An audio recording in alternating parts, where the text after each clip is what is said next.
Buongiorno, siamo a Caorle, presso la Casa Marina Bruno e Paola Mari. Si tratta di una struttura che nasce come colonia per ospitare e quindi agevolare le ferie dei bambini. Nel tempo si trasforma e diventa casa per ferie ed oggi è gestita dall'Opera Diocesana Assistenza e quindi è una realtà del seminario vescovile di Vittorio Veneto.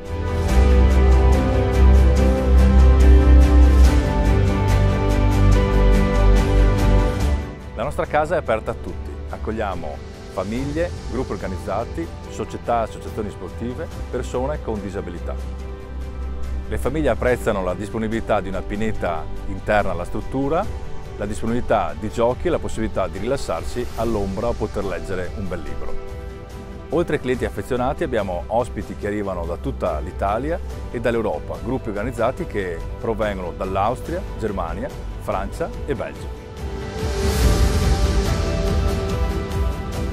La nostra priorità, come sempre, è la sicurezza del personale dipendente, ma soprattutto quella dei nostri clienti.